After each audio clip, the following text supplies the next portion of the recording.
Welcome back to the Backstop, guys. Benny Bam coming at you strong once again here on the Backstop as we talk, of course, with Jim Kapanis Jr. and the Doctor of Baseball, Eric Lunenberg, about the World Series, everything going on. If you saw our little teaser, we're going to be talking about all things pitching today, as well as a lot of other dynamics that go into big games like this. As we saw last night, the Rays tied up at 2-2. Crazy game. Just unbelievable. Unbelievable. This is why we love baseball, guys, because anything can happen and often does happen. And last night, did happen.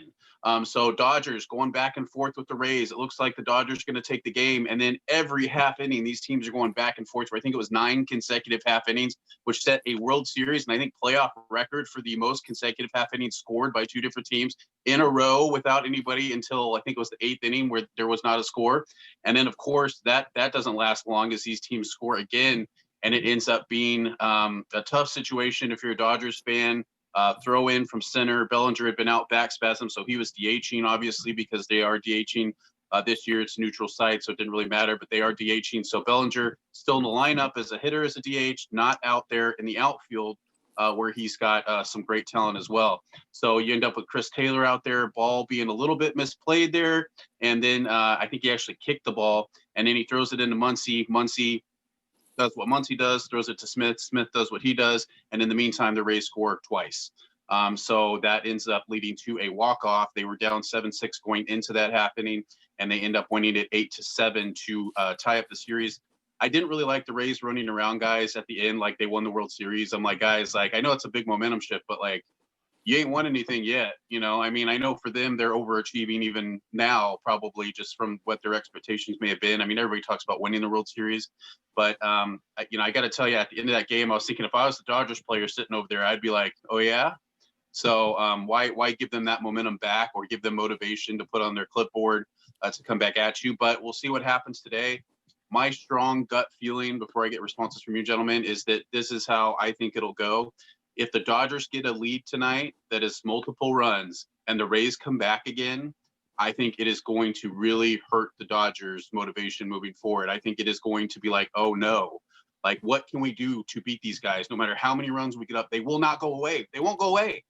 And then the pressure mounts on the Dodgers, who are the favored team, which it now obviously is. It's on the Dodgers. It's on a guy like Kershaw with his postseason record, even though he pitched well already once in the series.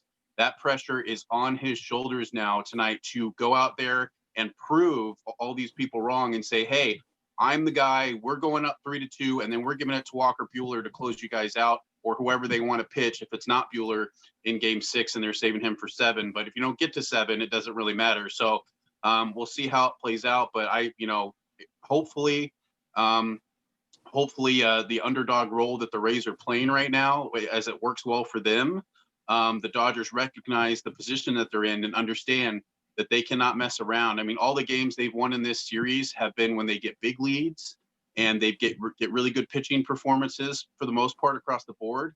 And the Rays cannot keep up with them scoring wise in those games that they won 6-2 or I think it was 8-4 or whatever it was, where they cannot keep up. The games where they can keep up in scoring tend to be close and go the Rays' way. And that's got to be concerning if you're Dave Roberts, Eric. Yeah, it does. Now, I think the Dodgers have an edge today in Clayton Kershaw. And I know we all know his postseason record. This is the game he has been dreaming about for his whole career. He wanted to be on the mound to win the World Series championship game. Because of last night, it's a Game 5 and they're tied up. I believe Kershaw is going to be strong. My concern is the way they're handling that pitching staff. He's liable to throw 6 innings, maybe give up a run, and then get yanked. This is the World Series. You don't worry about pitch counts at this point. The season's over in a few days. So that's one concern I have. I want to talk for a minute about the pitchers, though, Benny, because, we talked earlier about how the Dodgers are using Blake Trinan early, late, middle, and they've basically not used Dustin May and Tony Gonsolin at all since Game 2. And I'll tell you why. Dustin May and Tony Gonsolin, electric stuff, especially May, but they're going there to the park every day and they don't know, am I going to have to start? Am I going to throw 2 innings? Am I going to have to come in the 4th and get a guy out? Do I have to close this game? They're rookies. They haven't been through this before, and they don't have the mindset to just adapt to whatever happens. Blake Trinan is veteran. all-star closer with the A's 2 years ago, in fact. He could start a game if they needed him to. He can come in the third. He can close a game if they need him to. And he does it without losing his composure and without getting inside his own head. And I think that's why we haven't seen May and Gonsolin. Dustin May, and Jim, maybe you've observed this differently or the same as me. Dustin May, when he's out there, he's got electric stuff. And he's trying to throw it, and he gets it by sometimes. But you can tell he's overdoing it. Tony Gonsolin looked like a deer in the headlights the night he started. So I think relying on those two guys is going to be a mistake. And I worry about game 6 because I'm going to say Kershaw is going to win today. Come Tuesday, who's going to start for the Dodgers? Can you go back to Julio Urias? Because I believe he could have gone a couple more innings last night. But Jim, what do you think about my comments about May and Gonsolin? Well, and I think there's a lot of validity in that, especially when on the younger guys. And, you know, I spent my career as a catcher, which also meant I was a pitcher psychologist. Like, honestly, like that was a big part of my role. And you can read the guy's face when, like, you've seen this guy, you've hung out with him on the bus, you've hung out with him at, you know, and you have a relationship, right? You and the pitcher. Right. And you kind of understand him as a human. Like some guys are super aggressive and super competitive, and then other guys are just a little more docile. But you put them on the mound, and then they sort of click into this other mode, right? And so someone like Mike Hampton's a good example where I would give him the ball when he's 19 or 39 because that guy's a gamer. He's going to go out and give you his best stuff. He's not going to be afraid. He's not going to be cowering to the pressure, okay? Meanwhile, I don't see Dustin May as that guy yet. I think he has electric stuff, but, you know, like a lot of times, you know, what God gives, God takes away. And I just don't feel he's been able to yet develop that ultra sense of confidence that you see in like a Mariano Rivera, you know, back in the day. Like he knew he was great. He never told anybody, but he just knew he was going to get guys out.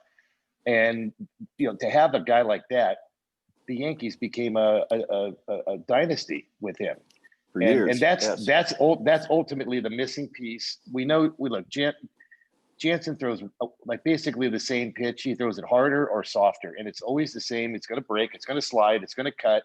It's just a matter of like, okay, you're going to throw a 93 or 88. Like that's his range. And I'll tell you what, as a hitter, you're going to make a mistake, and I'm going to hit it. And that's exactly what happened last night. So I look at that last play where base hit was given up. He was frustrated. He was walking instead of running to back up home. The first ball's missed. Panic sets in by Taylor. He throws to Muncy, who just catches it and throws it. He doesn't shuffle his feet like he should. This is a play my grandpa would have choked somebody on because he was so into the fundamentals of what went wrong on this play. Bad read by Taylor, bad throw by Taylor, bad relay by Muncy, bad swipe catch by Will Smith. And the guy's laying on the ground. The runner's laying on the ground at this point where Jensen could have been there for the deflection. Give him a quick little, you know, and by the way, Jensen was a catcher. So this play from, you know, he would have been able to make that play. And look, if they can get that out and just tie it up, who knows what happens. Jim, what's the proper play there as the catcher? I mean, just because he doesn't see Randy fall rounding third base, which ends up being the winning run, how do you play that? Why didn't he see that? Why didn't he see that? That's my point. The catcher has to have vision across the whole 90 degrees of the field. And so you have to take a quick look, like here comes the ball. All right, I see it coming. The runner fell. Oh, I got time. Get me the ball. And you're not ready to tag. You're ready to basically create either a rundown or you're gonna tag the guy out, but you're gonna have time. So nobody knew where anybody was. Now remember, there's hardly any fans in the stands. Who's yelling from the dugout? He fell. You got time. You know, things that'll just give the catcher a little heads up in a blind spot. You know, this is very much like a quarterback who doesn't see a wide receiver wide open down the sidelines. You know, and in this case, if he had just caught the ball, the runner's out, even with all that other sloppy play beforehand. I still maintain though that if Jensen was backing him up where he should have been, he would have been right there for a deflection, a quick little shovel, and they would have got him. And now you go into the basically the 10th inning. You know, start the 10th inning with a tie score. So just a total breakdown. We saw the Yankees do this a couple of years ago. Just totally, their defense just totally broke down when they had all these stud hitters. And the Dodgers are nowhere near the Yankees offense, even though they have a good offense. They're not. And so, you look at what are these two major dynasties or organizations that have all of this history. Why aren't they winning World Series? And you can come back and look at these types of plays and these types of games. They just don't win them. And the underdog guys have nothing to lose. And they're out hunting the target. Like Dave Roberts says, the Dodgers are a target, and the Rays have they're hunting that target. And I think they got a pretty good scope on their gun, and they're shooting pretty accurately. And I think they're going to win tonight. I think this momentum shift is it's huge when you're a player. It's huge in the clubhouse. It's huge relief to know that, hey, we're hanging in there. Let's beat them again. So I think it'll be another exciting game. Remember to know that the catcher, and this is really the elephant that's been in the room for the Dodgers for the last couple of years now, after Jansen, a lot like Kershaw, had those unstoppable years where nobody could do anything with them. Although, of course, Kershaw's on a whole nother level than that. But I mean, now you see him and he looks like he can't command that fastball for strikes when he wants to, whether it's the adrenaline. I mean, this guy's pitched in World Series. He's pitched in big games. This isn't his first rodeo, but the Dodgers have never come out on top in those series. And maybe that plays a little bit into the mind of some of these guys that were there and pitching in those moments. But you would think, I mean, these guys are gamers, but I mean, you see Jansen come out again. A lot of times he gets out of these situations, or he gets bailed out later by his offense when he comes in and walks a guy in the ninth inning. So, I mean, I would think if you're the Rays, Eric, that you're sitting here going, hey, like we can beat this guy. He's going to walk one of us, and then we're going to get an opportunity. And, I mean, is that the elephant in the room here is, should Kenley Jansen be closing? Because even earlier in the series, they were saying, maybe not. But then last night he was, and we saw what happened. And let me tell you why he went in last night, because he pitched the night before and did really well, except for a home run he gave up. But they put him in with a 5-run lead the night before. You never pitched Jansen 2 nights in a row to begin with. But let me tell you why they lost last night. And it's interesting. I was having a conversation with somebody. It was around the 7th inning when I think right after Peterson had got his big hit. And this person said to me, this game is like a barroom brawl. And I thought about it later. And I thought, you know what? That's a perfect description of this particular World Series game. It was a barroom brawl. But let me tell you the 2 reasons why the Dodgers lost. 2 things they never do. 2 things that got them to the World Series. One is defense. They don't make errors like the one Chris Taylor made in center field. And don't blame it on A.J. Pollock or Cody Bellinger not being out there. Taylor is an experienced veteran outfielder who's played center a lot. That's one reason they lost. Defense. Dodgers were the best team in the National League in defense this year. They made a costly error. Second reason they lost, they don't walk people. The Dodgers led the National League again in the least walks. They do not walk batters, and they especially do not walk batters to lead off an inning. And when Jansen threw 4 balls to that guy, I was shaking my head and saying, it's over. They got to get him out right now or it's over. And that's how it ended. 2 things they never do, they did, and it cost them dearly. One thing I'll say about the Dodgers, they take advantage of mistakes. Look at how many times they've had 2 outs, a guy walks, and the next thing you know, 3 runs are on the board. I've never seen anything like this 2-out scoring by the Dodgers my whole life, by any team. Jim, have you ever seen anything like this?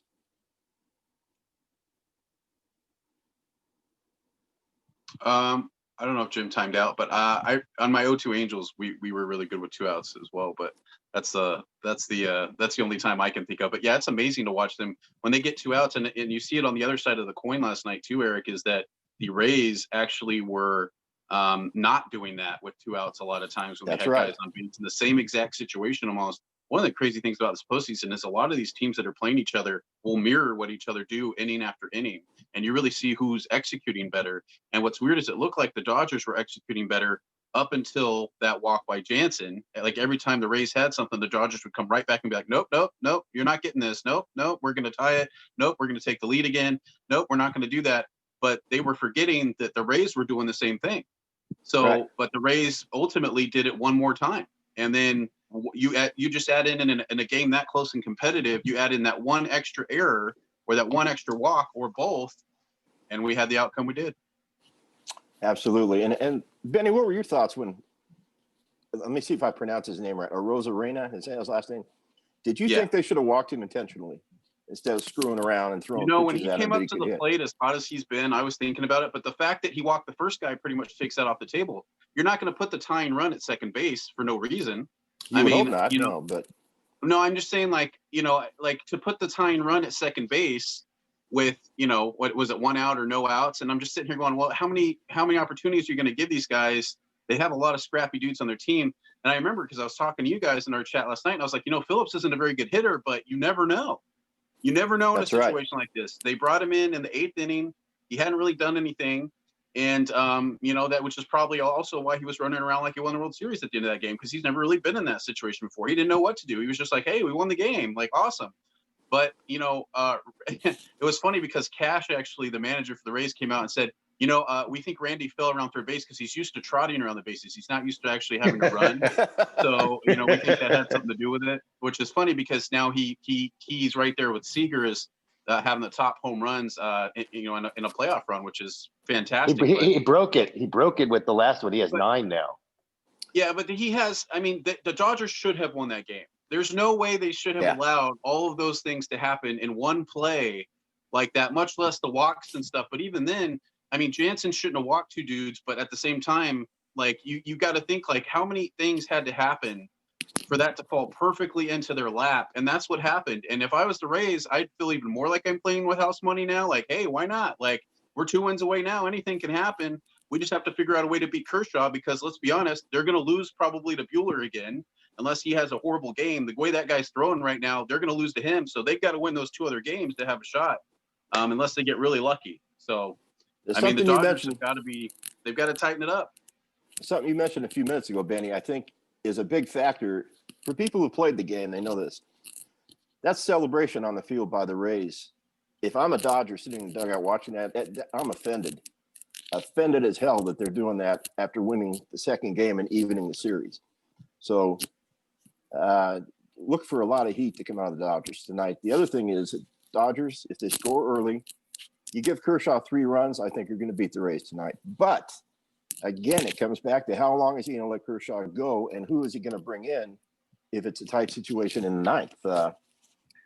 It's, anything could happen. I mentioned Charlie Morton a few minutes ago. And here's my biggest worry as a Dodger fan, which everyone knows I am. Okay, let's say Kershaw wins today. Who's going to pitch game 6? And if they win game 6, well, I guess the Dodgers would win, but I'm not confident in that. Let's say they lose game 6 with 9 different pitchers. Charlie Morton, well, let me go back a little. I've mentioned on this show many times, if I had one game to win, a big game, and there was one pitcher I was going to pick, it'd be Max Scherzer every time. My number 2 guy would be Charlie Morton. And he didn't look very good in his first start in the series. He's going to change some things. He's going to adjust his pitching. So we may see a different Charlie Morton in game 7. And game 7 is liable to be a game for the ages between him and Buehler. It's going to be hard to tell, but hopefully for the Dodgers, they'll win today and they'll win Tuesday, and that'll be it.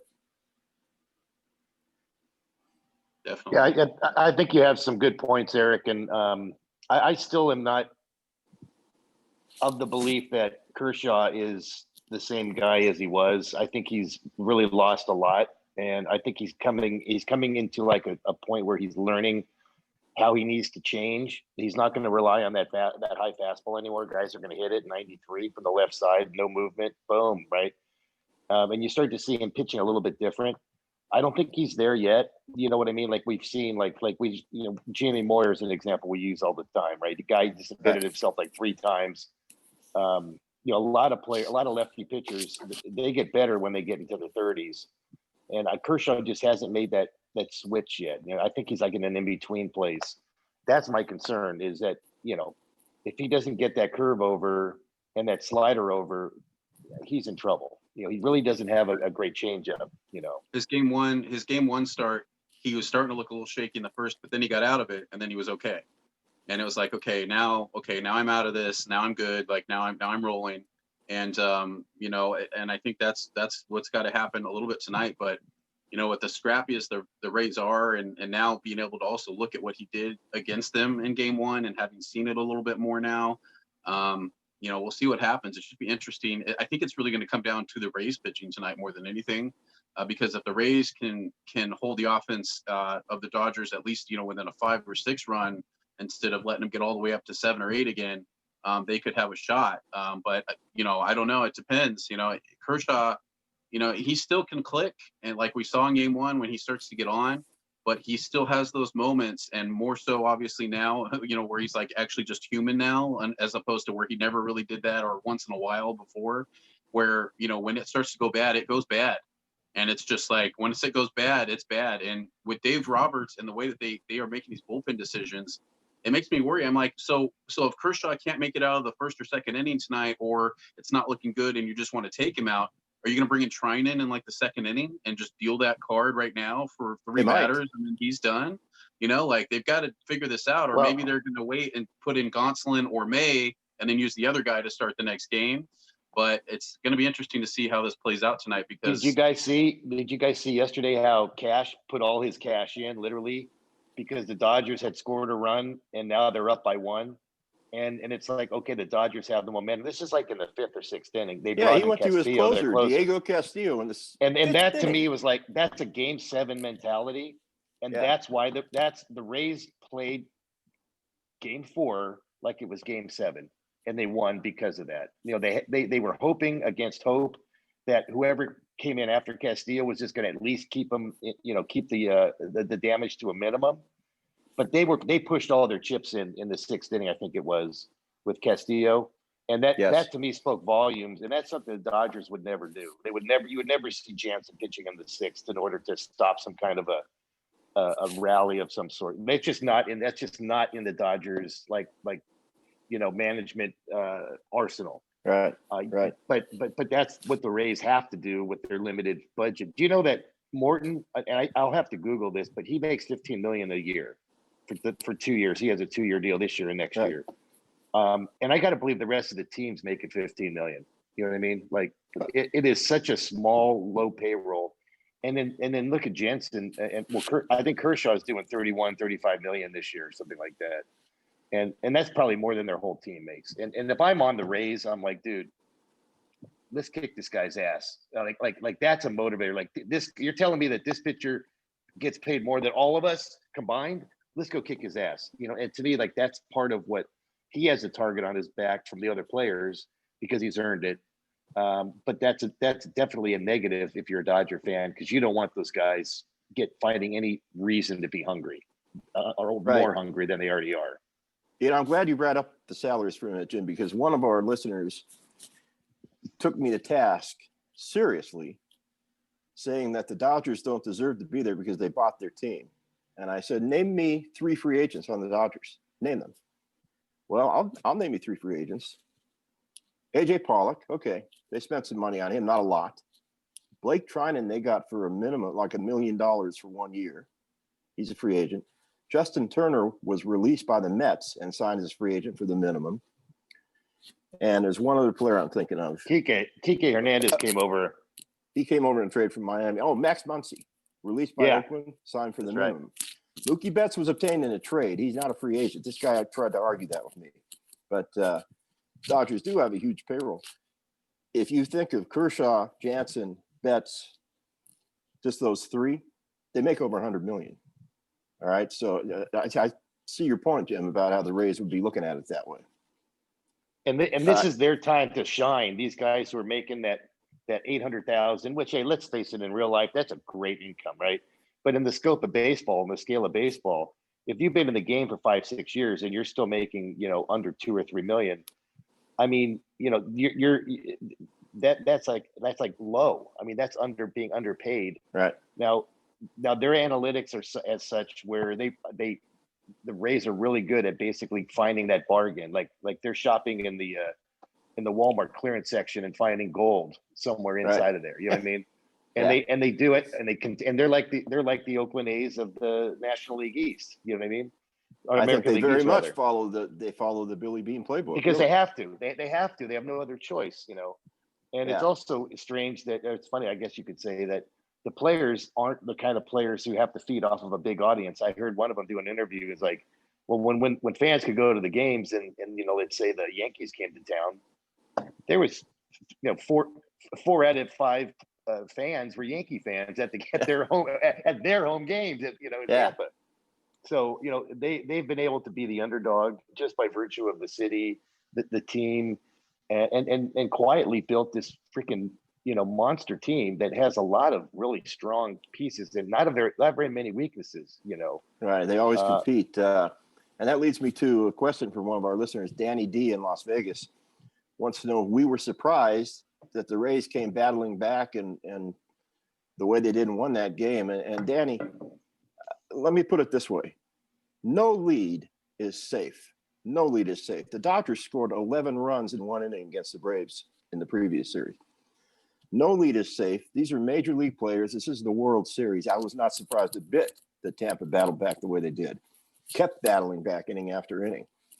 And while I'm on the subject of 11 runs, Benny, people who saw our last show, a couple of them commented to me how you seem to take great delight in updating me on the score of that game when the Dodgers were losing to the Braves. And I made a comment. I said the Dodgers offense could not be held down. And when they scored, it wouldn't be 4 or 5 runs. It'd be 9, 10, or 11. And guess what happened 24 hours later? 11 runs in the first inning. So I just wanted to commend you for making me say that. Thank you. You're welcome. Anytime, Eric. Honestly, like I have no issue. No secret, right? No secret. I'm an Angels fan, and as much as I do appreciate our LA area baseball, there's a little bit of a, I know that the Dodgers fans don't think of it as a rivalry, but okay, but there's a little bit of a crosstown thing going on there. Wait. I got something I want to make a really important point because I'm really tired of hearing, Mookie Betts is the best player in baseball because Mike Trout's the best player in baseball. Come on, there's not like you ask Mookie who's better, and my only point is that let's just because Mike Trout's not in the playoffs does not mean he's still not the best player. And yes, Mookie Betts seems to wherever he goes win, but baseball's not a solo sport. It's not a individual sport. It's a team sport. I think he brings a lot to the team. But again, if Mike Trout were on those same teams in Boston and with the Dodgers, you would see the same sort of successes that Mookie sees. So let's just make sure that everyone kind of feels the same sentiment that he is the second best player in baseball, but he's not the first. Well, I'm going to get off my. Did you see the story on MLB.com? Either of you guys see the story on MLB.com where they asked that question? Yeah, and the WAR numbers. Yeah. I don't know what they based it on, but Trout overwhelmingly was proclaimed, oh, yeah, he's the best player in baseball. There's no question about it. So, yeah, people don't know.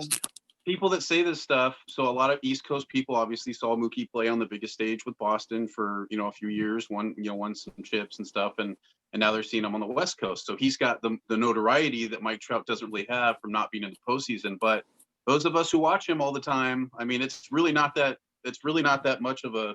So, like, to me, it's like comparing, I don't even know it's like comparing Michael Jordan to Kawhi Leonard just because Kawhi Leonard won more recently. Like, it's just, to me, it's like, and I know Mike Trout hasn't really won at all, but if he can win, and if he does stick it out and they can put something together and win, that one championship would mean more than 5 somewhere else because of the way that he did it. But, Mike Trout is just an all-time great, like one of the greatest, highest echelon players in the game that's been around officially for over 150 years. Like, he is just, it's not even fair to compare Mookie because it takes away from Mookie to do that to him. Good to point. Put him That's in a very good point. That's why Joe Adele, this kid that just came out last year, everybody's like, well, he's supposed to be the next Mike Trout. No, like, just stop. You're not going to get a Mike Trout.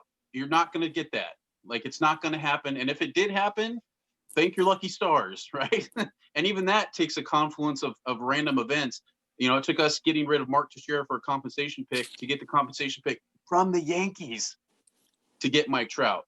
So, I mean, just all those things have to happen to get a guy like that, all-time great player who's good at, everything. And so is Mookie. Mookie's a great player. He's fantastic. Just amazing player. Love what he's been doing. Love what he did in Boston. Love what he's doing right now for the Dodgers.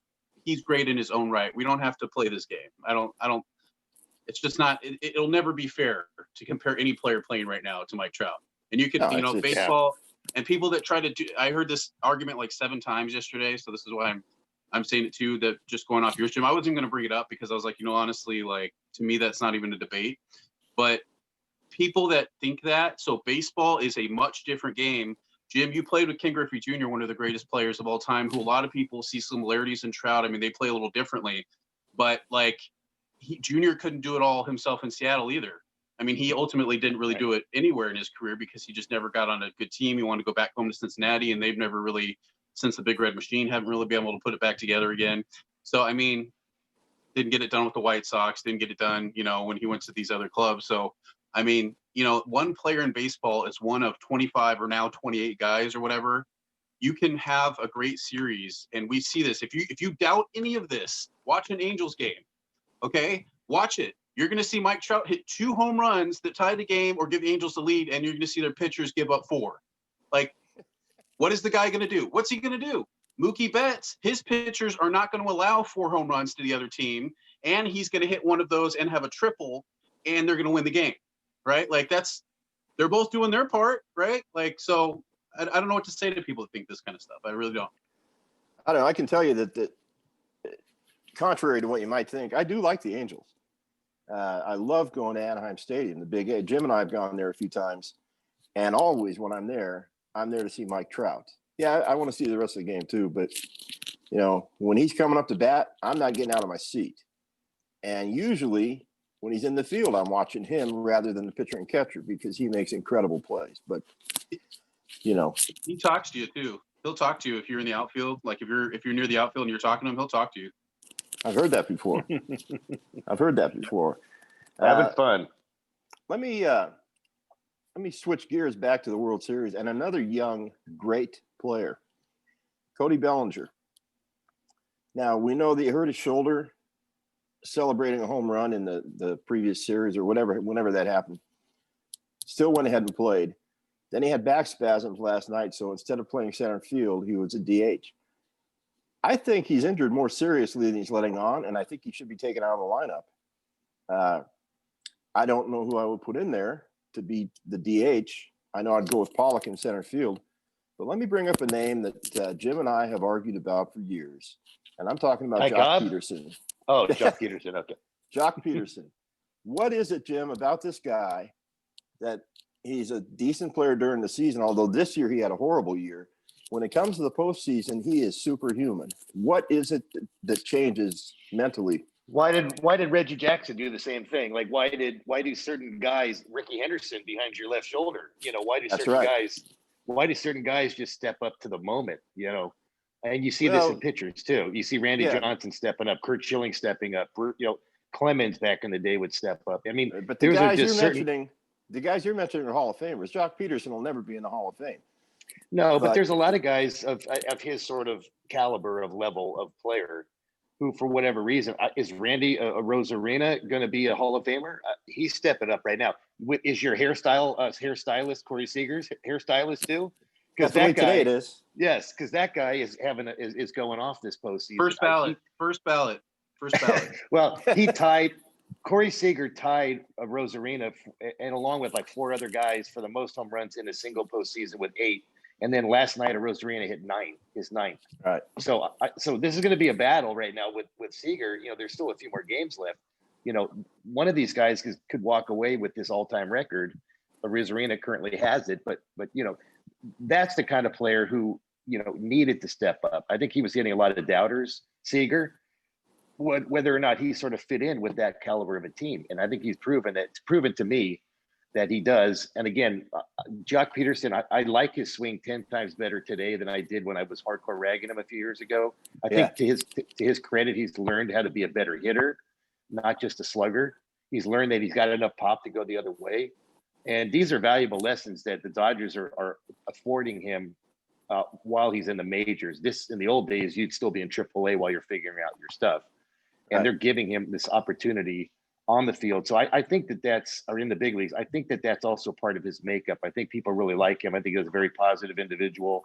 I've met him several times. He's a very nice guy. I think he's good for the clubhouse, good for management, good for the rookies, and no ego whatsoever when a lot of guys from his you know stature could walk in there and be a total jerk. So I think there's former Angel. One day Angel. They regret not making that trade. I guarantee you, they regret not making that trade. for sure. Especially with Stripling, with Right. Well, Stripling but too. Bellinger, we've been talking about this guy's like 24 years old. I mean, I know he's already an MVP, but like Well, let he's me ask already you having this: what issues. Like, if come you have on, why wait, can't I know? Look, but Jim, it's like what we're talking about with Chris. It's different with Chris Davis because obviously he doesn't perform at the level and wasn't, although he was an MVP candidate for a while, so maybe it is kind of similar in a way. But Bellinger doesn't just pull the ball all the time like Chris Davis does, and can't seem to figure out what his shift is for some reason. But at the same time, like you look at Bellinger and you're just like, dude, like, can't you smooth out the swing without changing what got you there? You know what I mean? Like this, what got you there attitude. Like, isn't there some way? Because even when he hits a home run and you're like, wow, that went 500 feet. You're like, dude, like it still doesn't look good. Like he's at this like jerky thing that he does.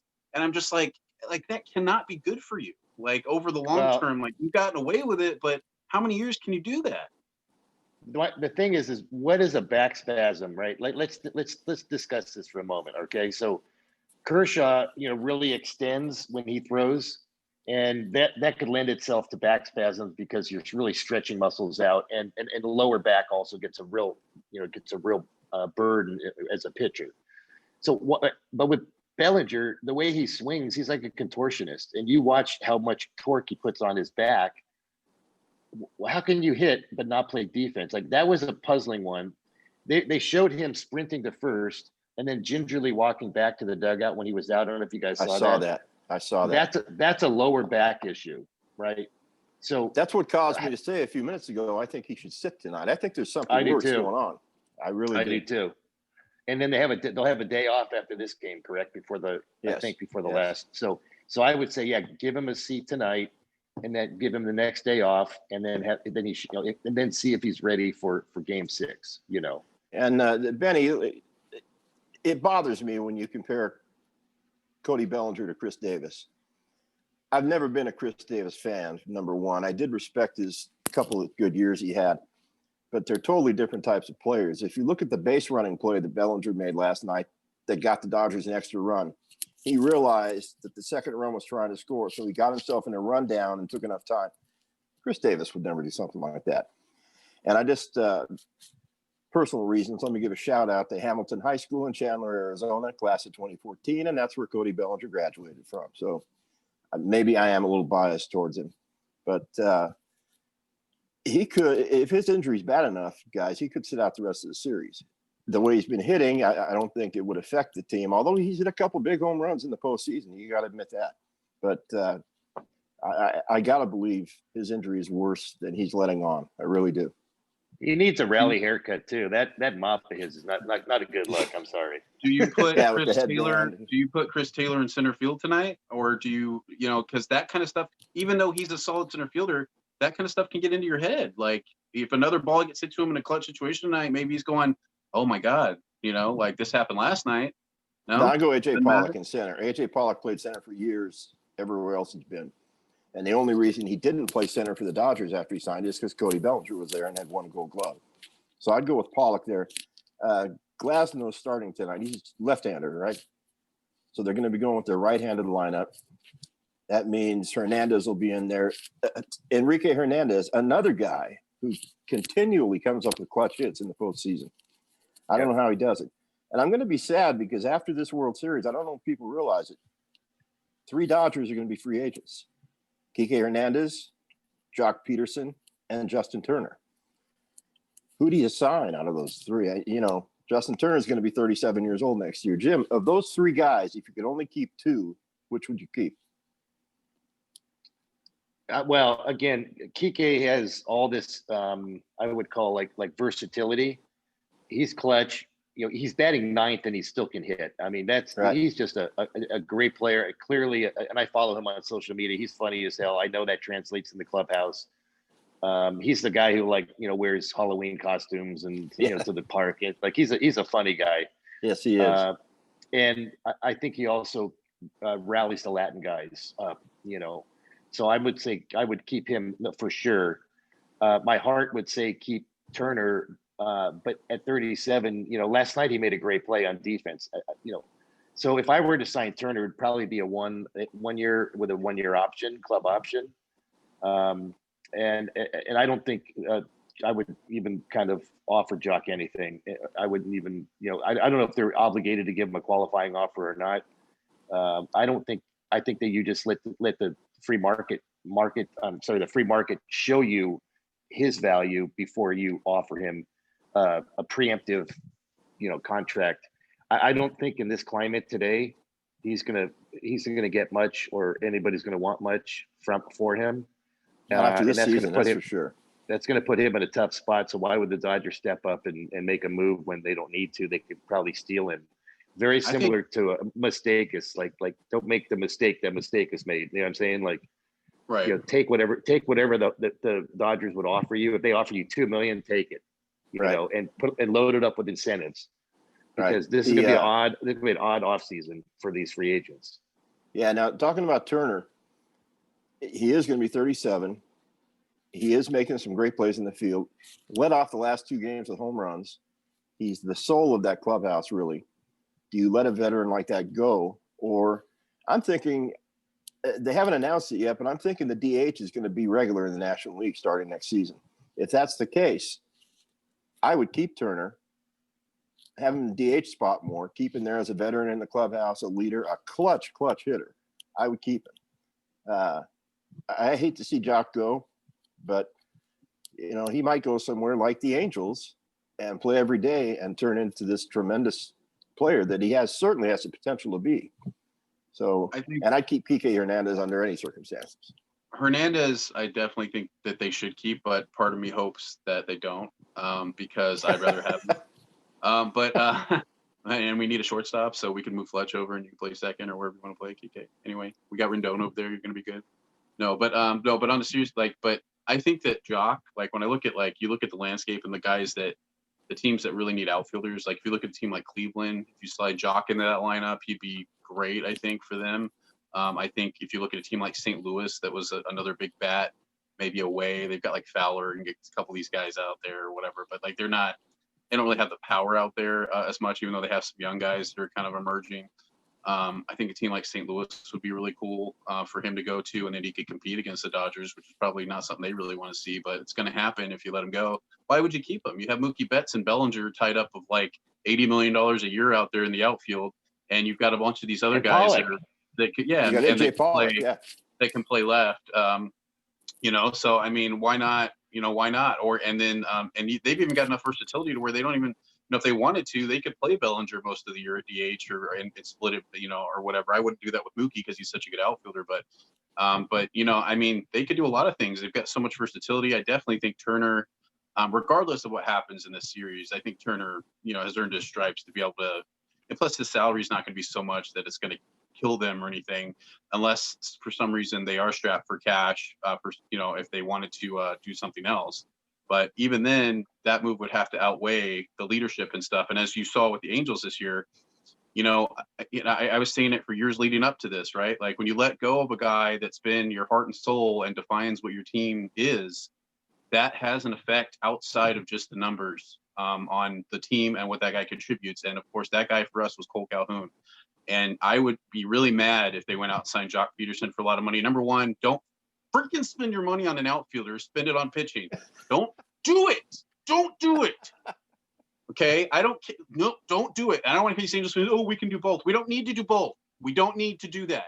Okay? We have Justin Upton sitting over there not doing anything right now. He needs to hit. All right? We're not going to get rid of him. He needs to hit. That's what needs to happen. But I think, the Dodgers, they could go out and grab another starter if they wanted to. They could get a guy that's maybe on a one-year deal, like a Cole Hamels looking for a ring at the end. That was in Atlanta this year, or another guy that's, if Wainwright doesn't go back to the Cardinals, that would be a nice guy to get to have, for long relief or to throw in that 5 spot, or a guy with a lot of postseason experience that could at least help you, because they are relying on a lot of young guys right now that are getting their first time experience. And some of the older guys, as we've seen, look at that guy, Jansen, these guys are not, their wheels are starting to come off a little bit here. So those young guys, so they've got this mix right now. I'd like to see the Dodgers maybe take some of that money that they're keeping from not bringing Jock back or not bringing, whoever else they don't bring back, and get another, maybe like a middle tier starting guy. And I know they've got a lot of guys coming up through the system, but you got to have some guys with experience other than just Kershaw starting games for you. I think have you forgotten? A guy like Morton. Imagine if they had a guy like Morton. Oh, imagine that, definitely. But have you forgotten? David Price will be back next season. He sat out this year. I have to believe if Price had played this season and was pitching in this World Series, it'd be over today. I don't believe they would have beat him. He's a former Tampa player himself, but Price opted out for the season. We discussed this before at length. If the Dodgers win, does Price even get a ring? I say no. I say he gets nothing. He didn't participate, and I respect his decision. But I'm saying this because the Dodgers don't need to go out and get any pitching. They've got the pitching. They really don't need to make any changes to that team. I think they've proven it time and again in this offseason as they've stormed through the first 2 rounds of the playoffs. Then they had to really play comeback and beat the Braves. Everybody from 1 through 9, everybody in that lineup has gotten big clutch hits at one time or another. And I want to mention Will Smith in particular. His average is something like 200 for the World Series. But each one of his hits drove in a run. He's got 5 RBIs, I think. Each one of his hits was clutch, drove in a run right when they needed it. And he did that all season this year. And he did it last year when he was a rookie. So They might not have made it. They might not have made it out of that Braves series if it wasn't for Will Smith. I honestly believe that. He had some hits in that series that were like, wow, that was exactly what they needed, exactly when they needed it. And I think the Braves just at the end were like, wow, they were a lot like you're seeing what just happened last night with the Rays, where the Braves kept getting ahead in these games and the Dodgers were they were like, what can we do to put these guys away? We've got good pitching, we've got timely hitting, and they've just got better pitching and better timely hitting. What are you supposed to do? And I think right now that's the hurdle that the Dodgers have to lean on that previous experience and go, no, we can do that. And it is better. We just had a bad game, as opposed to thinking, maybe the Rays do have those things better than us, But I don't know how you could think that, when you have Buehler and Kershaw and all these different pieces that obviously have been there a lot more than anybody on the Rays maybe ever will be. I mean, it's just amazing to me when you look at all of those factors and this series and how it plays out. Tonight is going to be very fascinating to see how these two teams respond. Yeah. And before we leave Will Smith, let me just mention, you guys might have noticed this. The Braves brought in their top closer, who is also named Will Smith, and the Dodgers' Will Smith hit a 3-run homer off him that won that game. So look for him to be in play, not only catching or DHing tonight, I guess, because Austin Barnes will catch, but watch him get a hit when they need it. Go ahead, Jim. Well, my point was what Austin Barnes the night before had a safety squeeze for an RBI, a home run, and you bench him. I mean, he's a better catcher by far than Will Smith. And how did the game end? With basically an error that was defined as an error by Will Smith. Well, he'll be there tonight. Well, but my point is, why isn't Austin Barnes the most important defensive position ultimately is catcher, and and center? And look what happened in the end of this game. The center fielder, who's not a center fielder, threw it to a first baseman who's not a first baseman, who threw it to the second catcher, and then your multi-million-dollar closer is watching this happen on the first baseline. I mean, all of this breakdown is comes from the Dodgers' versatility. But let's face it, you can't serve 2 masters. You know what I mean? Like if you're a really good infielder and they say, hey, go in the outfield, you're a good athlete. Well, that's still your second place, your second position. And when you have Austin Barnes versus Will Smith behind the plate in a World Series, I'm going with the defensive guy all day long. And he hit a home run. He had that's gravy to me as a manager. I don't know why managers don't see how important catchers are, for the very reason we saw last night. And Barnes can catch every game, and Smith can DH. That's not an issue, right?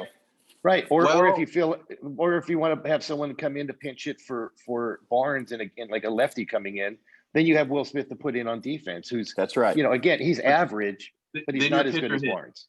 Then your pitcher would hit, which of course they're an NL team. No, not if the catcher gets pinch hit for, not the DH, right. But the catcher. The DH would have to move. Yeah, right. No, but I think there's a lot of interesting dynamics to that. And when you look at these games, I mean, I think that one of the best things the Dodgers could do is to pull Jansen from the closing role and tell him, maybe not even, they don't even have to say it publicly because it'll be obvious when the game's going on, but I would tell him hey, listen, this is go time and your effort last night was not acceptable. I don't care what play is unfolding in front of you. You go where you're supposed to go. And, especially if your location's a little off and you're walking dudes, we expect you to at least go out there and try. We're paying you millions of dollars to represent the Los Angeles Dodgers, okay? A franchise that has been doing this since way before you were born. Trust us, we know how to win ball games. We know how to win World Series, and it's not by standing over there. So what we're going to do, and then they could set him up for a redemption moment. So then you could have Gratterall or Hernandez or Trine and close, and then if one of those guys gets in trouble, you could bring Jansen in still and have him redeem himself and go, okay, I realized what I did and stuff. But the problem is he kind of, it looked to me like Jansen, I'm like, dude, you kind of need that humbling moment here because like this is a big moment. And if you come in and do that again and cost this team another World Series, like think about the ramifications of this. Like what if Clayton Kershaw never wins a World Series ever? But he gets to all these World Series, but he can never win one. They can't blame the Astros this year, okay? That's not going on here. I mean, the Rays are just outwilling them. And if I was the Dodgers and their management, that's what would concern me more about games like last night. You guys got outwilled at the end of that game. So we have to make sure, but it's correctable. We have to make sure we have the guys on the field that want this the most. And those guys, I don't care if you're the best left fielder on our team or not. If you want it more than the next guy, you're going to be out there right now.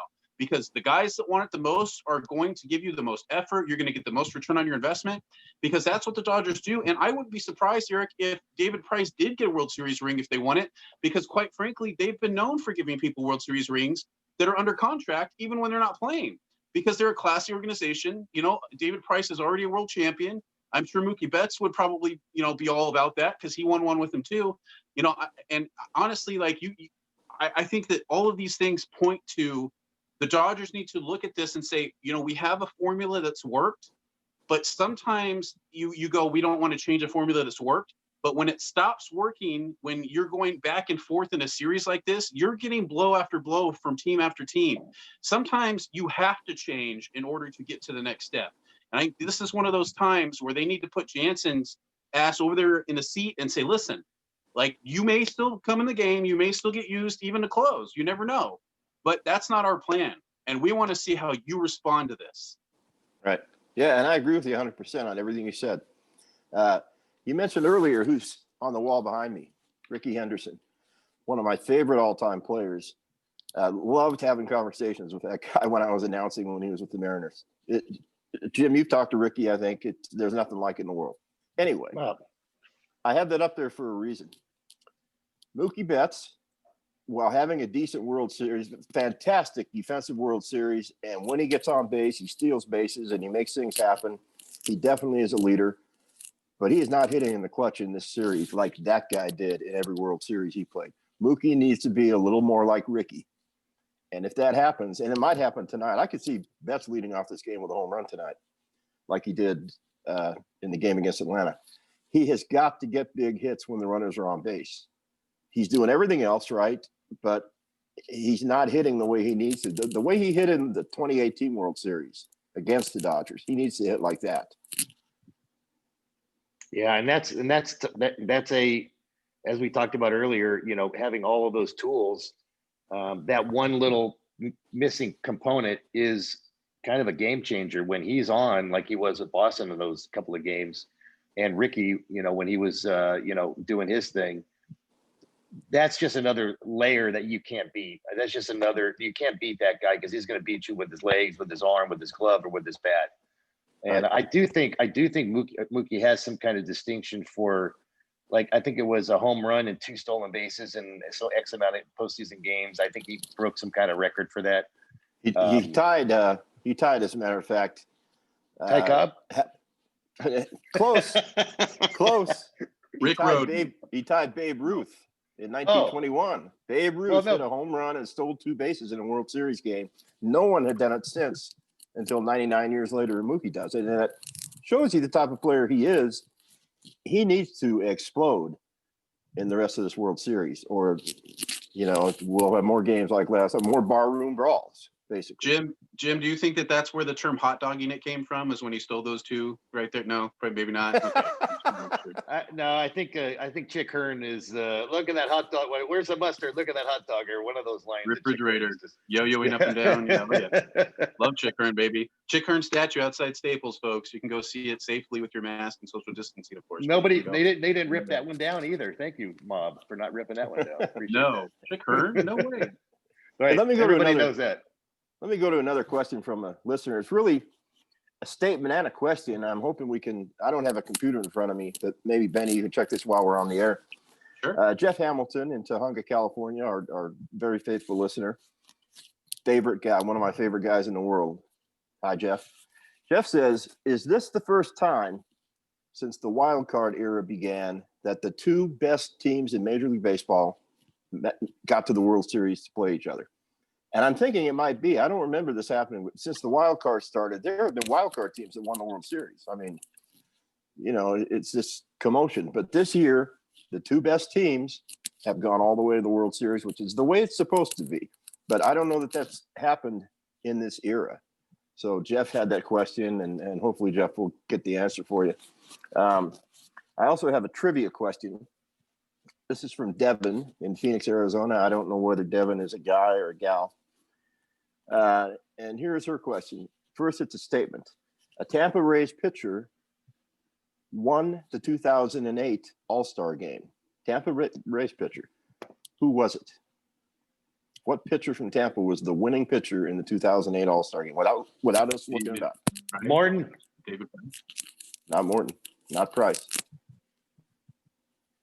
A current player. Who's the other guy I think before that? he may be still playing somewhere, but he's not in the public eye much. I will say this: he did a stint with the Dodgers, and when he was with the Dodgers, I used to do this player's name watch every week because I was disgusted they spent so much money on him and he never produced anything. And this is in the last 5 years. From Tampa Bay. Give you guys a countdown: 10, 9, David Price. no, 8, 7. So whoever the second guy was, the 5, price. Yeah, it had to be 4, 3, 2. I don't remember. 1. Yeah. Scott KAZMIR of all Oh, people. Yeah. Oh He yeah. had Yeah, that we one had good Scott season. KAZMIR. Yeah. Yep. Yeah. Do you remember him with the Dodgers? I used to do a Scott KAZMIR watch every week on his ERA. And I got some hateful mail from some fans when I was doing that. Big Scott KAZMIR fans. One in particular, actually, I had to contact security at Dodger Stadium because I was covering those games. And this person was sending me little messages saying, "Hey, I like that blue shirt you wore the other night when you were sitting in the seat over there."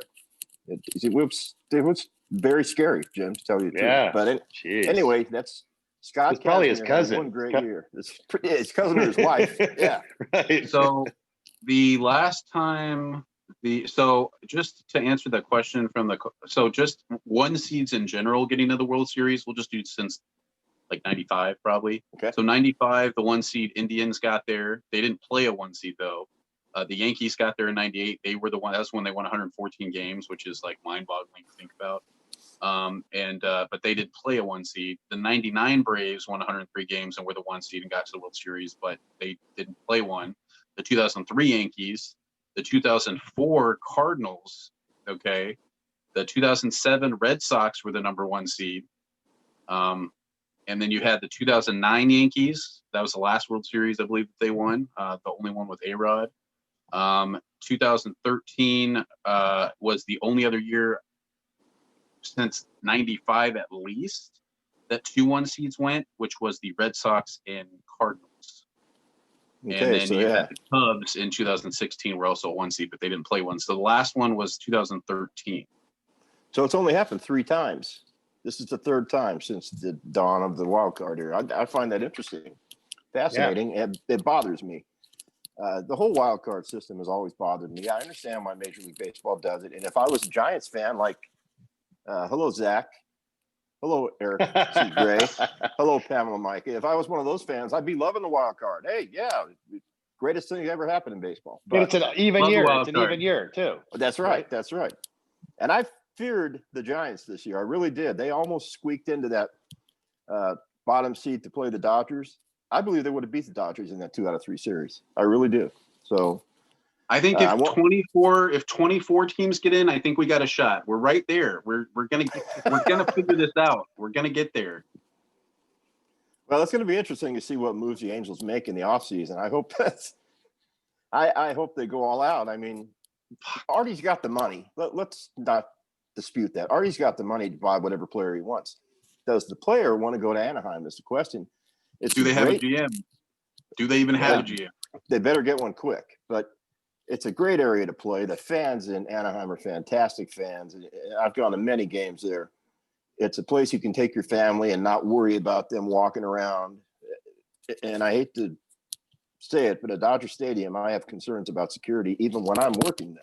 So the roughest Anaheim's a great place. The roughest games at Angel Stadium are against the Dodgers. I always hear that. Yeah. I hear that the Dodger fans come across town and cause a lot of issues. I've never gone to an Angel Dodger game there. It is electric when you go to a Dodgers Angels game anywhere, but especially at Angel Stadium. It's literally like, let's go Angels, and then the Dodgers fans go Dodgers right afterwards. Let's go Angels, Dodgers.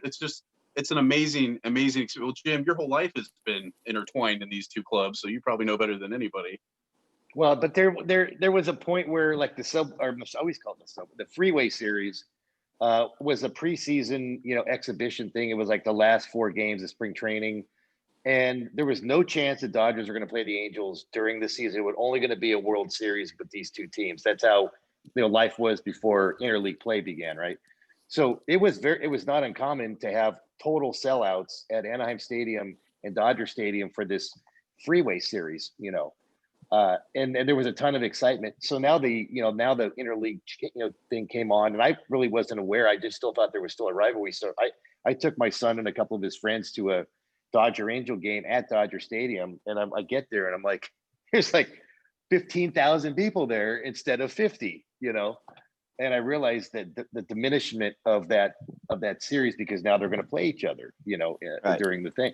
So, some part of me, like, that was a sort of a really exciting thing as a child, where, this was like the Southern California World Series. And I always had a front row seat and was a bad boy or something as I got older in those the Freeway Series games. And now it's just bragging rights, but for what? I mean, they still aren't going to see each other until the World Series when it really matters again. You know what I mean? A lot of star power. What I see though is the Angels also see a target on the Dodgers, and they step up when they play the Dodgers almost every time this last couple of years. And you see Trout crushing, and you see all the guys who are real superstars on the Angels really step up against the Dodgers. And you don't see the reciprocal. You just don't see the Dodgers like playing up for the Angels. It's just another game to them. Well, now we have Rendon, who is a guy the Dodgers hate seeing at the plate. So I love that. But as far as that series goes, but hey, that's fine. I have no problem with that. I hope Kershaw has a great game tonight. I hope he wins, and I hope he brings that curveball back to Mike Trout again next year. Hey, but while I'm thinking about it, Jim, because you were just talking about growing up as a part of the Dodger family, which you did. I knew your grandpa, Al, and last week we mentioned the suite that he had, the booth that he had next to Vince Scully's booth. And Al Campanis was a working GM. He wasn't sitting there watching those games. He was working, directing players, radioing the dugout, things like that. Am I right about that, Jim? Yeah, well, it was a phone. Like it was a direct. Like you press 1 and it went right to the dugout. Right. So one night, I was reminded of this because All in the Family I got no sleep last night. All in the Family was on 3 a.m. And I was reminded that Rob Reiner, who was a big star at the time in the 70s, once visited your grandpa with your uncle, I believe. Tell us that story. I've heard it before, but I want to hear it. My uncle got into like the Hollywood somehow. And I think he was probably, this is like around All in the Family time. Okay. This is in the, so I might've been, I was under 10 years old, and I wasn't at this particular game, but my dad and grandpa told me about this, later. But Rob Reiner is a huge baseball fan and also very opinionated, as he is in many things in his life. Okay. Yes. And apparently he didn't give a crap that my grandpa was like working. Now, what happened is there was 2 rows. So you come into this box, and then there's an upper row, and there's like 4 seats or 5 seats, and then you go down this little stairway, and then there's like 6 seats there, right? And there's a guy that comes in with roast beef and Haagen-Dazs. I mean, it's like living large, right? And so Rob Reiner's sitting down in the front row, and then he ends up being like the seat next to my grandpa, and now he's like telling my grandpa like where he should put the players, and why did he trade so and so to so and why didn't he get this other player, and so Rob Joe Reiner Morgan. goes to the back. Yeah. Yeah, well, this is before that, but so finally, I think he had to go to the bathroom or something.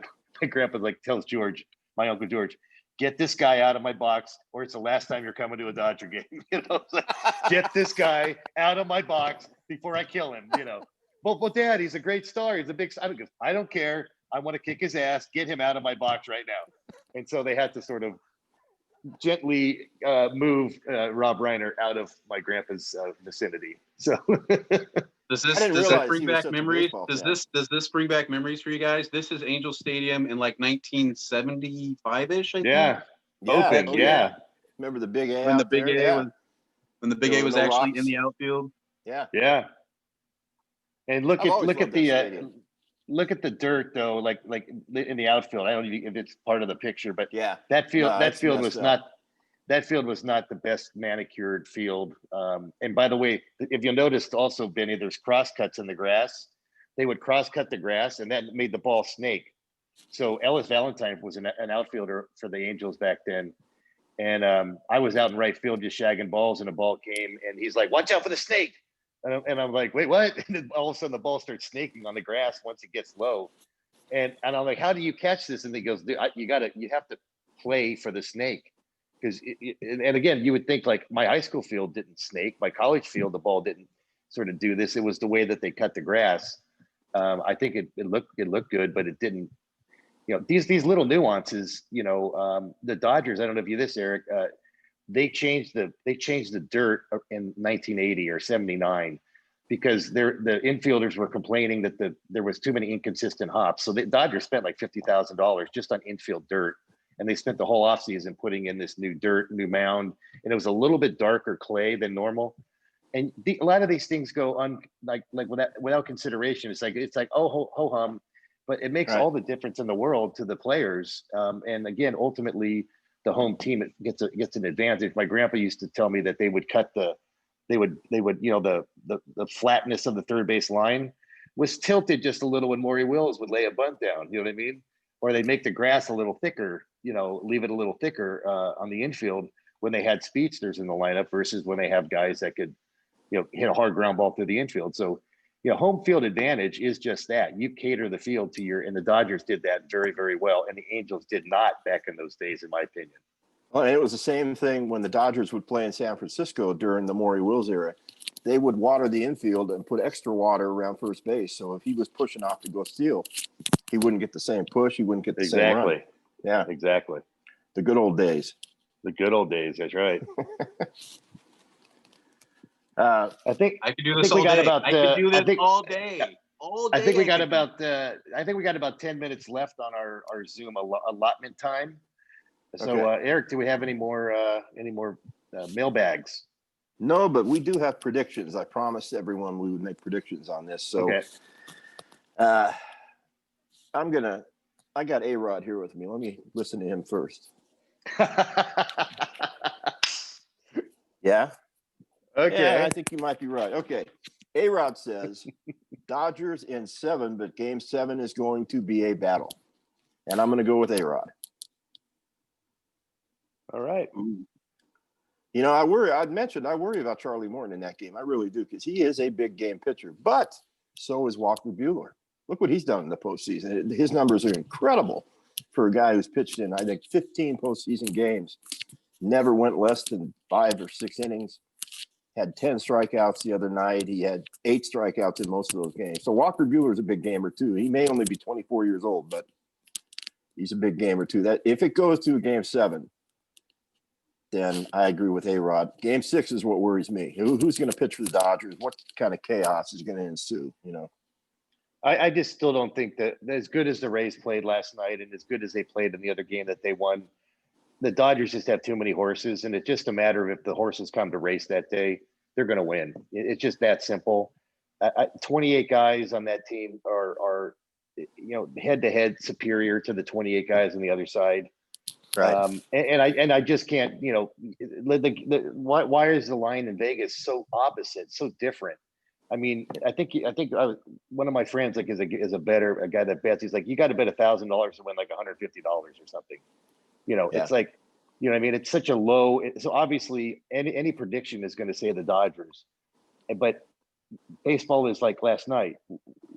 Anybody can beat anybody. When I was in high school, I maintained that if Roger Clemens pitched on my high school team, we could beat the Angels that day. We have a chance. My high school team just gets a rally, gets a bunt, an error, and we score one run, and Clemens throws a shutout.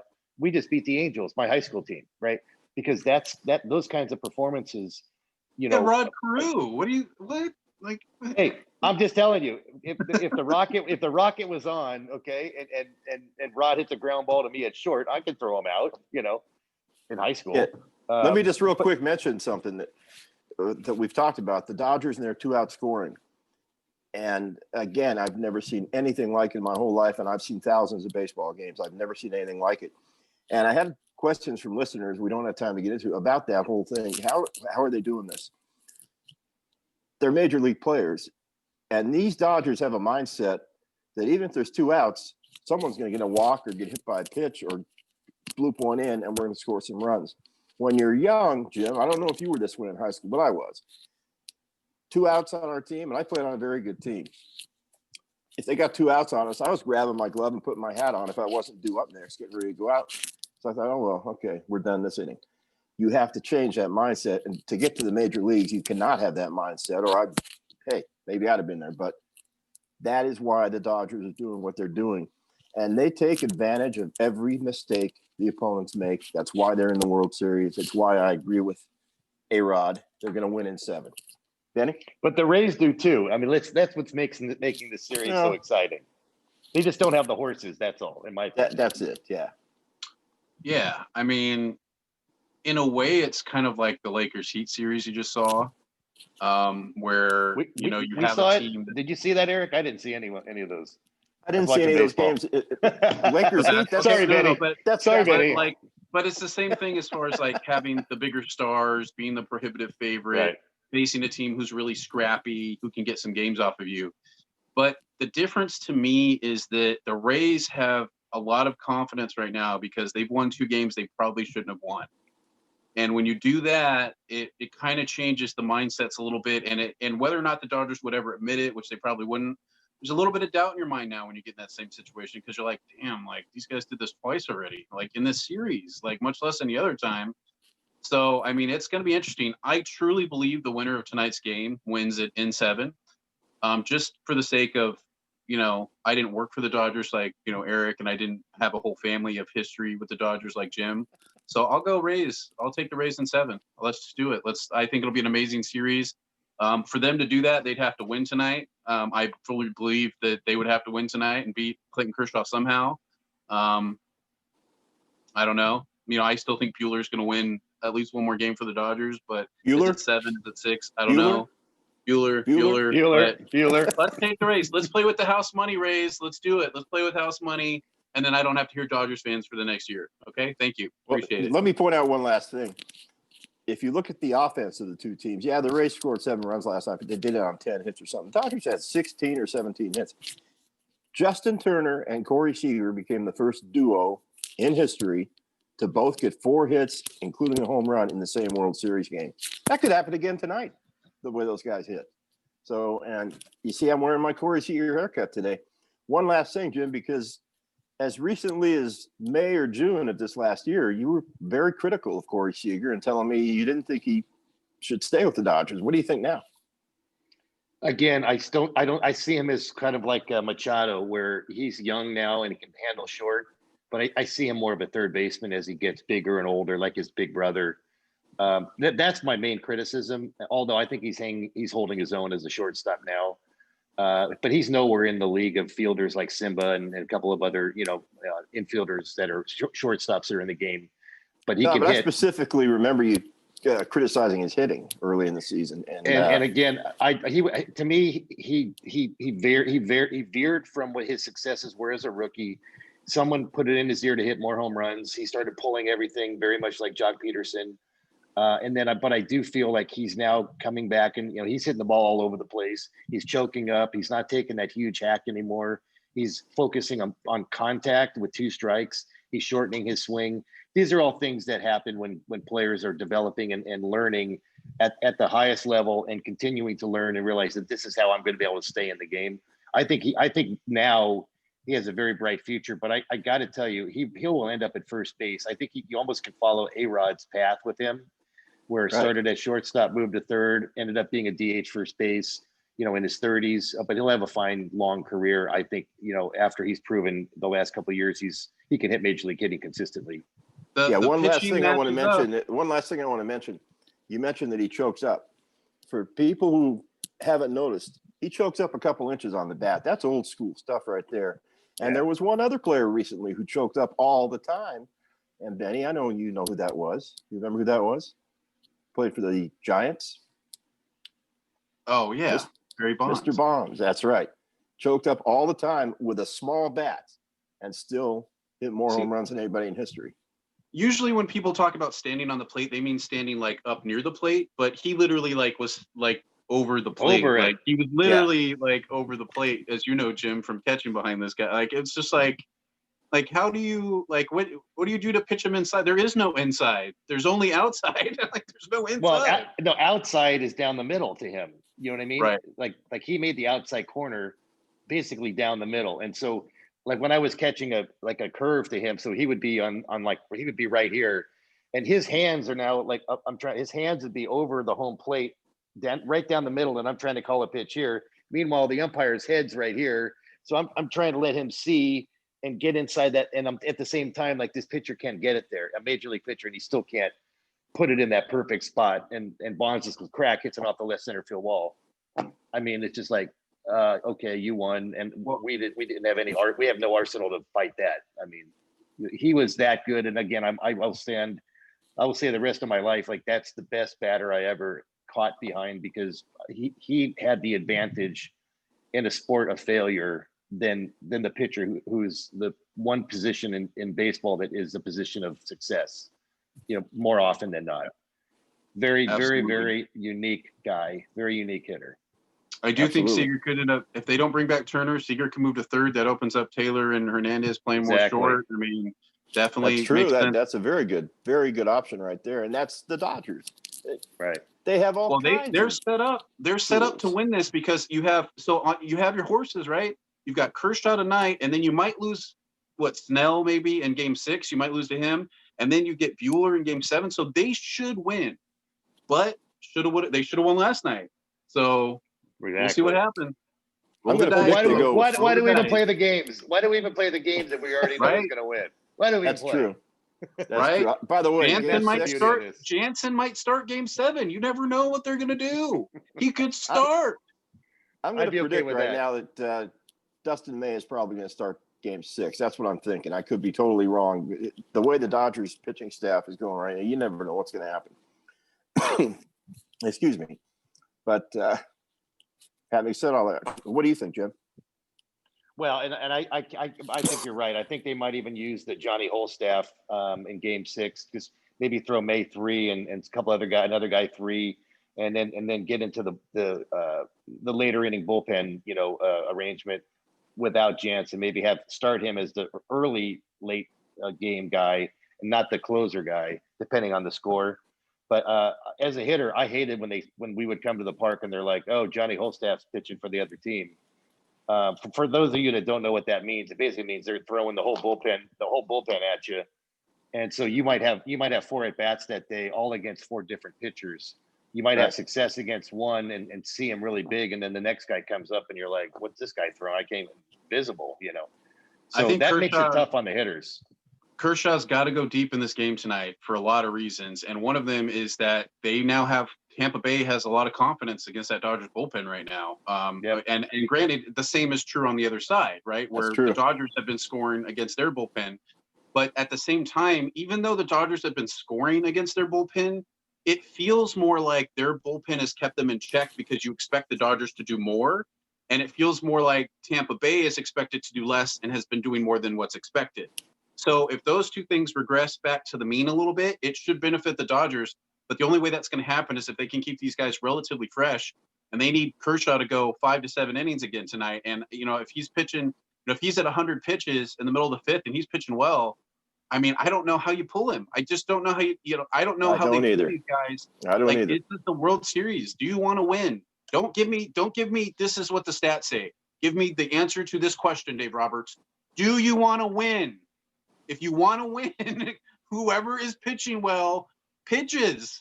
That's how this works. This should be Kershaw's last game of 2020 because I was just about to say that. Yeah, he throws over 100 pitches and he's toast for the next 2 days or 3 days, and maybe with that extra day's rest, you could consider him coming in a relief role in Game 7. But I would pitch him until more than his pitch count if he's doing well. There's no reason to take him out. Just like Urias last night was pitching great, and I almost feel like they took him out to save him a little bit.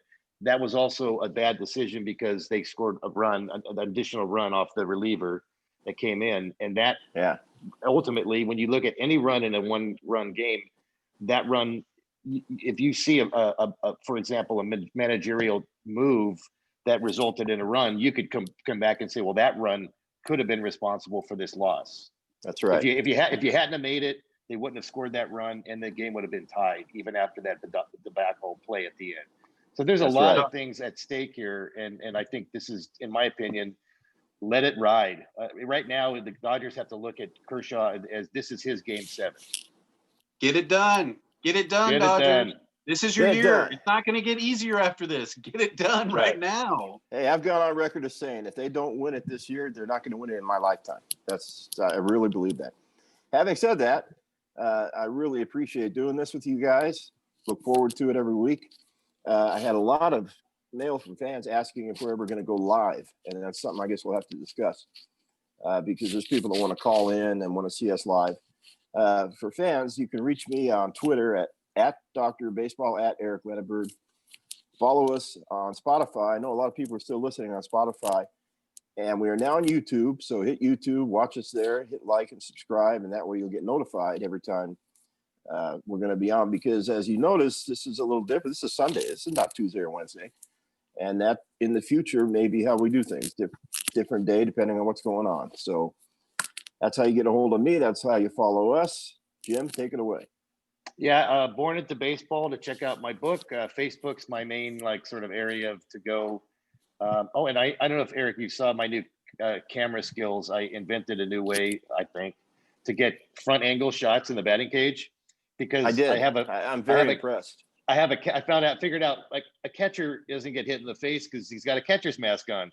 So I shoved the camera inside the phone inside the mask and hung it on on a cone, like the kind they put in the street, on top of a bar stool, okay, and put it right in front of the kid. So we're throwing to him or throwing the machine to him, and he's hitting it right back. I'm gonna have some great shots. And I tested it out myself with so that's something I'd like to put. I'm all baseball on Facebook. And then, but yeah, check out Spotify also under Jim Campanis Jr. because I tell 38 of my stories from the book Born Into Baseball on Spotify. So, Benny, how about you? Absolutely, guys. You can check me out at Angels Baseball Addicts there for you. Boom. There we go. There it is. Angels Baseball Addicts, Facebook, Twitter, wherever you're following baseball, it's probably around there somewhere. All kinds of cool stuff, articles, legends on deck, and HaloHangout.com you can read that I've done, and all of that kind of amazing stuff. Do a lot of other stuff, but I can't think of it all at this moment. But very cool stuff. The Backstop show, of course, for the show is the Backstop show, and that would be the tag that you'll find it under on Twitter, Facebook. We have a page there. That's what you find it under on YouTube, Anchor, Spotify, Apple Podcast. All those different things is where you find that show. So live, we just got on YouTube, guys. Let's do this one step at a time. All right, folks out there, you are so excited. You remind me of the Dodgers. Let's win this game first before we move on to the next game. All right, let's win the first one, and then we'll move on to the next one, and hopefully involve some pitching coming to Anaheim, guys. That's amazing show. The backstop once again here, the velvet voice, Eric Lindbergh, of course, the doctor of baseball. Thank The you. catcher was not a spy. His name was Jim Kapanis Jr., and he's right here in front of us. So, guys, fantastic stuff. Born into baseball. Go check that out. And we're going to keep bugging Eric about the voiceover stuff, Eric, because I know it's coming. That's right. I know it's coming. It's That's right. coming. And for all you fans, have a great week. Enjoy the rest of the World Series, and we will be back soon. Enjoy this That's great right. baseball. Great baseball right now.